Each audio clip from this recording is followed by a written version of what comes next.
Hello everybody, just want to make a quick video on these three saws I just picked up. The McCulloch Mini Max 6, a Power Max 6, and a 1010. So far I'm really happy with these. This is another marketplace find. And one thing I really like about buying vintage chainsaws and antiques and stuff like that is that you get to meet a lot of really cool people along the way. And this guy was no different. He is a contract climber who liked to wheel and deal, and I guess took these on trade and isn't really into the vintage stuff himself, which may work out for me because I have some really difficult trees I need somebody to climb and take down for me.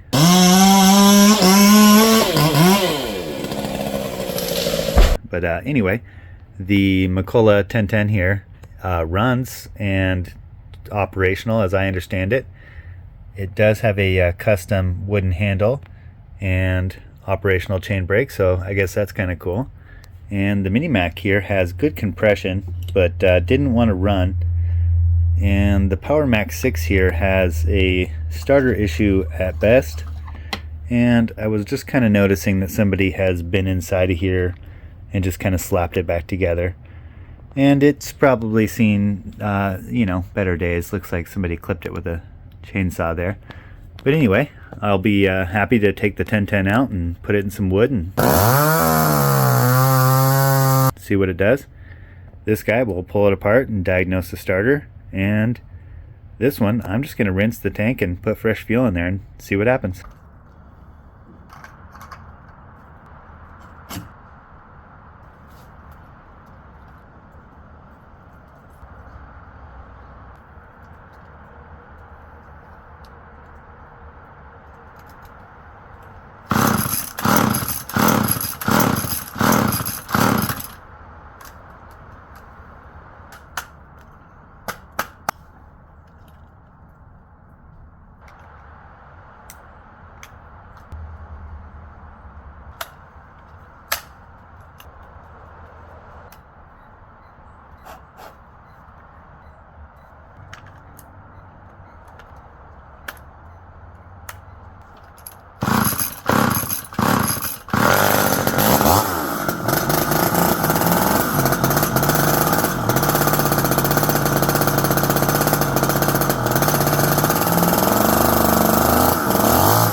Alright, well, as you can see, she ran pretty good. But after playing around with it for a little bit, I am pretty sure it has a little air leak.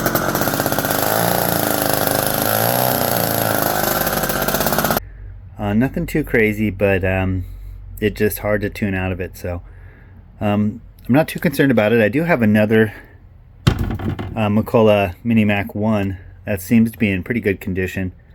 And this one ran decent, but I had a starter failure on that one. And I'm thinking I might combine the two and maybe refinish one of these. So anyway, on to the next saw. Alright, well, let's take a look at the starter issue and hopefully this thing will run.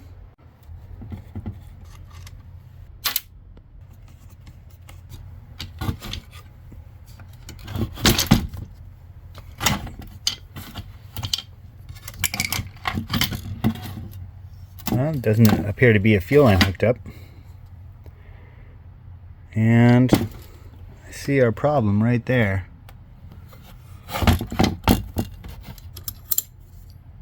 Yeah, this guy appears to be, looks like it was JB welded on there once before.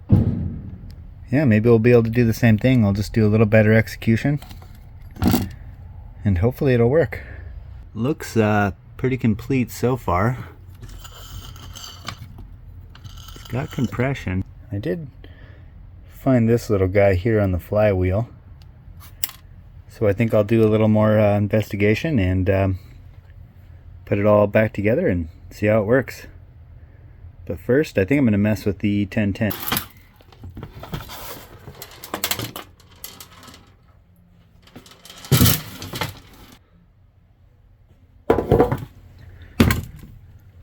Well, here's the 1010, or as my lady calls it, the 1010.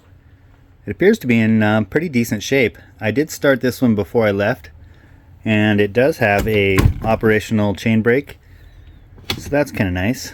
And it seems to be, like I said, overall it's in decent shape. It runs well. The chain is kind of down there towards the end, and you can tell it's got a few hours on it. But overall, it really doesn't look that bad and seems to run pretty good. So we'll take it out and make some cuts with it. And it's running on his original gas, so I'm not sure what the mix is or anything, but yeah, we'll go out and have a little fun with it and see how it does.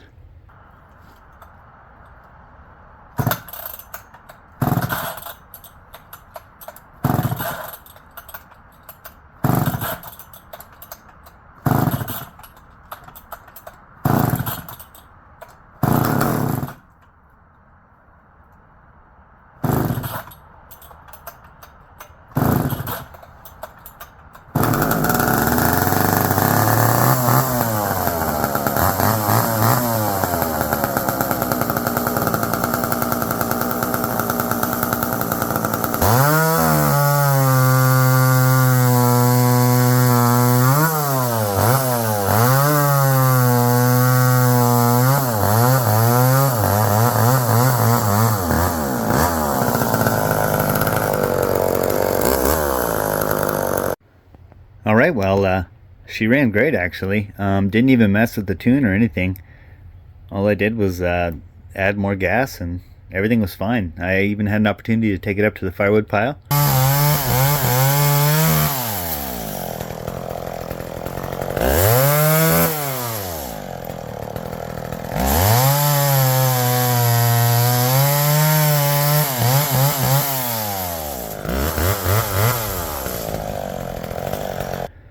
And work it for a little bit. So I'm real impressed. I've heard so many good things about these being good firewood saws, and so far my experience was great. And this is one of the only used saws I have purchased that had a sharp chain on it. So I really like this thing so far. The handguard chain brake is solid metal there, which is pretty impressive. And I don't know, overall I just kind of like to run it. I do want to see though how it does in comparison to some of these others. So I have a Poulon 3400, which I think is like a 56cc. We got a 032 here, and good old Homelight XL, Super XL. So I might do a video and just kind of compare them and see how they do. But as far as the 1010 or the 1010, I really like it. Alright, back to the Power Max 6 here.